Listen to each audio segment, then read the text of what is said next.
Good morning, everybody. How we doing? It is Thursday morning, 6:23 a.m. Eastern Standard Time, July 11th. As always, I'm your host, Dave Ettinger of the Dave Talk Sports podcast. This is episode number 15, and as you can see, I got the fresh summer cut going on my way home from CBS Sports Radio Network. I have 4 topics for you today. 3 of them are super interesting. One of them, not so much. So we're going to get that one out of the way. The ESPYs suck. Very similar to the MLB All-Star Game, which I told you yesterday, suck. There are some cool moments in there, and I think listening to the Jimmy V Award-winning speech is the only thing that's worth listening to. The rest, not so much. I can live without it. I don't need it. Sorry, ESPN, blah, blah, blah. I know it's done during a time of the year like last night where there's not a lot going on in sports. Some would say nothing going on in sports. But the other 3 topics I have for you beg to differ. So let's start with a tennis match that's coming up on Friday. This tennis match, now you may not be a tennis fan. Don't turn off the video. Don't switch to another channel. Stick right here on the YouTube channel named Dave Talk Sports. Of course, you can always find me on Twitter as well at Dave Ettinger2 and Facebook, website, all named Dave Talk Sports. You know how to find it. We're going to relate this to other sports. Roger Federer and Rafael Nadal will play each other again on Friday, the semifinal of Wimbledon. What's regarded as the best match of all time in tennis, the 2008 meeting between Roger Federer and Rafael Nadal, this is the last time that they met at Wimbledon. But even if you don't like tennis, I'm going to kind of branch off into all the other sports with this conversation. Because watching Roger Federer and Rafael Nadal play each other is like watching the 2 best players in the history of any other sport either play against each other or give you an opportunity to watch them play at the same time. You know, maybe if you think LeBron James is the 2nd best player of all time in the NBA. Maybe you think it's Magic Johnson, Kareem Abdul-Jabbar, Will Chamberlain, whoever you think it is. It's like watching one of those guys play against Michael Jordan. It's that level. It's like hoping you could watch Tiger Woods face off against Jack Nicklaus in the final of every single major, every single year. That's what this is like. Because Roger Federer is the best tennis player of all time, and Rafael Nadal is the 2nd best tennis player of all time, and it's not even that close. And to add to that, to add fuel to this fire, Novak Djokovic, no offense Pete Sampras, Novak Djokovic is the 3rd best tennis player of all time.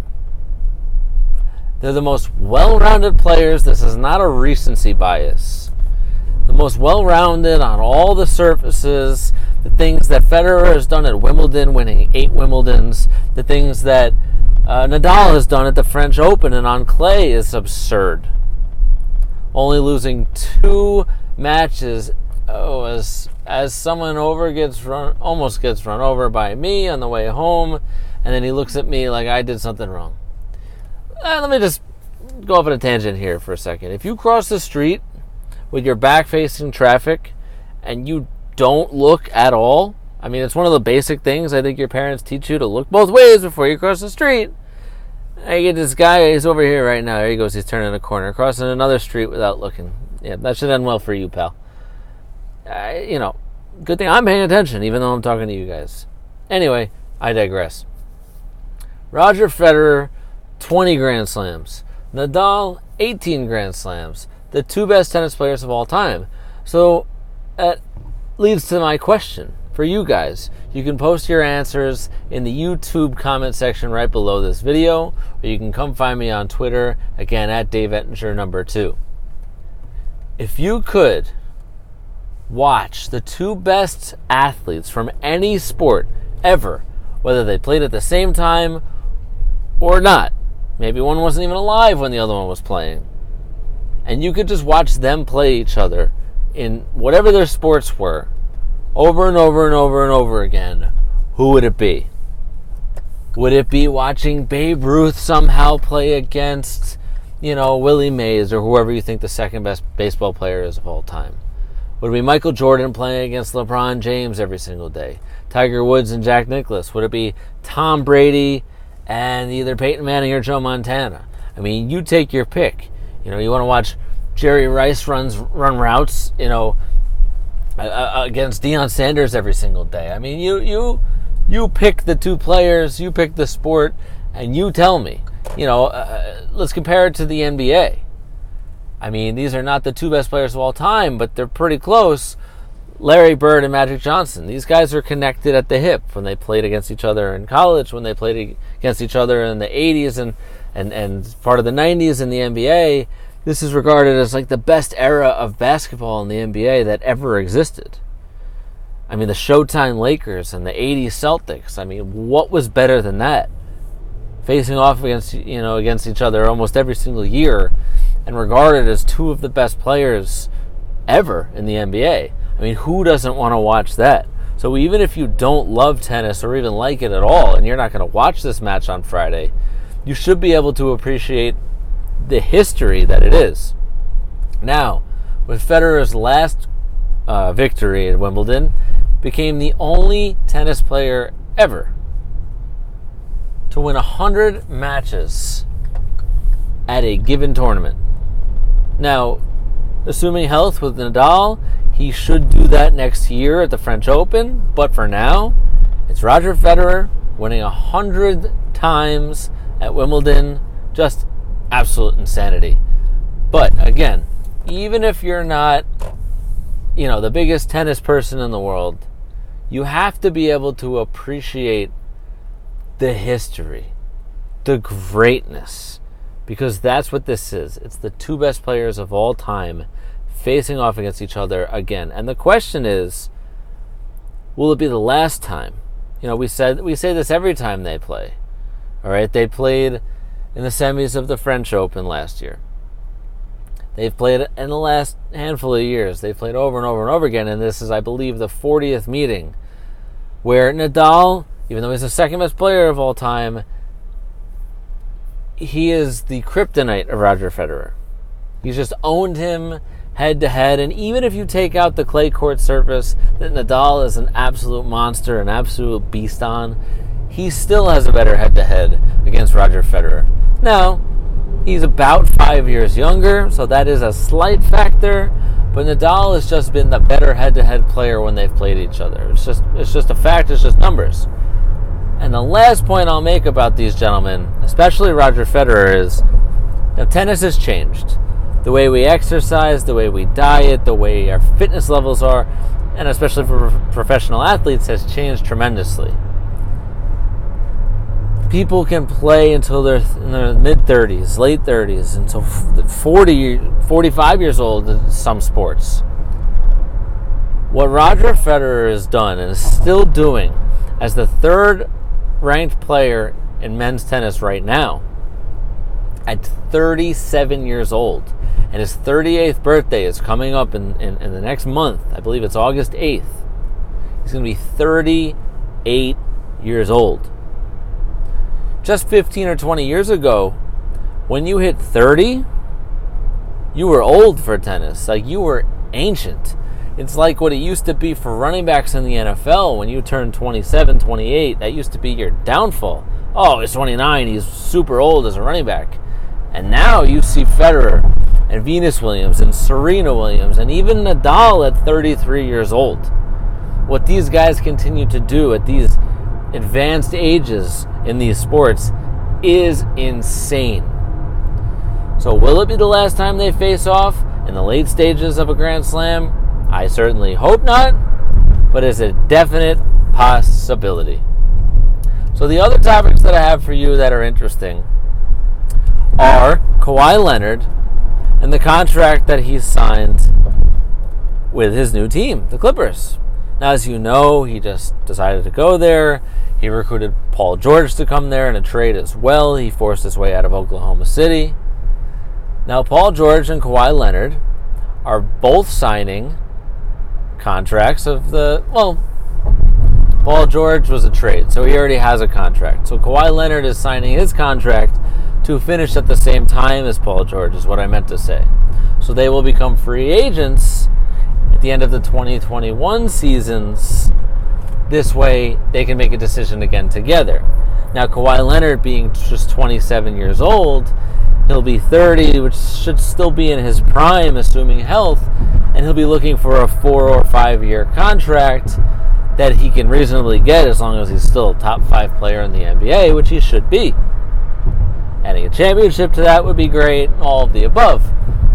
But this is really smart. One, he can earn more. His contracts will be worth a lot more when he's looking for one when he's 30 because of the amount of service time that he'll have in the NBA. And again, he'll be a free agent at the same time as his buddy Paul George, so maybe they'll go stay there together, sign matching contracts. We're buddies, we're signing matching contracts. Or maybe they'll go somewhere else together. It gives them a lot of flexibility. So, reportedly, Kawhi Leonard signing for 3 years and $103 million. It's just smart, and this is just what he wants to do. And you've seen LeBron James over the past control his own destiny. And when you're that good, you really can. LeBron James would sign what's known as these 2-year contracts, but they're really 1 year with a second year as a player option. Ball's in your court. Every single year, you can up and leave and go to a different team. And that's not what Kawhi's doing, but he's kind of controlling his situation, and that he's okay with being in LA on the Clippers for the next 3 years. He wants to stay with, Paul George for that same duration. This also gives them both, like, the real college try of, we got 3 years to figure this out. Between the two of us and Lou Williams and all the other players that they have, Patrick Beverley and Harrell and all these other guys, they really have a solid roster to take a run at the championship. And I think that's what these guys are doing. So, it's the latest news in the NBA. The other news that's still floating around there is Russell Westbrook. Seems like all but a foregone conclusion that he's going to end up on the Miami Heat. Most other players think that's what's going to happen, and usually where there's smoke, there's fire. Now, the last story I have for you guys today, it's a weird one, but I guess it can be done. Sometimes in certain sports, you have guys like Bill Belichick for the Patriots. He's the coach. He's essentially the defensive coordinator, even though they usually have one. He's a defensive mastermind, but he's also the general manager. He's making decisions while also being the coach, drafting players, basically just the czar, the emperor. He's making all the decisions, the dictator. And then you get that in the NBA sometimes. You have that with Greg Popovich. You have that with Doc Rivers. But it's happening again. It's not happening again because the coach of the Houston Texans is where I'm going, is not going to be the general manager. So sometimes you get the coach or the manager who's also the general manager. That's not happening here. The Houston Texans, who are a good, young, promising team, are going to go in with a coach, but not a general manager. It'll be a collective group of front office employees who are going to be making the decisions, making trades, making contract signings, and all the other things that need to be done. And it doesn't look like the coach himself is going to have a say in these decisions. So it's a really interesting approach. It's not something you see very often. Like I said, sometimes you get the coach who's also the general manager, and they have all that power. But it's not very often that you just get a team that doesn't, just strictly doesn't have a general manager at all. Very interesting, a little odd. We'll see how it plays out. And with that, you get the NFL. It's slowly creeping into the bloodstream. I know I can't wait. I know the NFL is awesome. And it's going to be here before you know it. This is July 11th. This is episode number 15 of the Dave Talk Sports podcast. I am your host, Dave Ettinger. Of course, you can subscribe to my YouTube channel right below this video. Click and subscribe. Just do it. You'll enjoy it. Thank you very much. You can follow me on Twitter. Send me your tweets at Dave Ettinger, the number 2. And you can also find me on all things named Dave Talk Sports, like my Facebook page and my website. So let's circle back to that question that I asked you before, because it requires more time to think about and to talk about.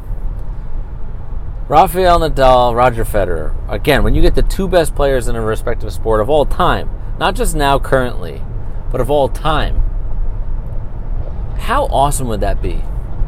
To watch the two best players of any sport, and I know that's the conversation we have in the NBA all the time. Imagine if LeBron James in his prime could play Michael Jordan in his prime. And of course, these are complete hypotheticals. But wouldn't that be awesome?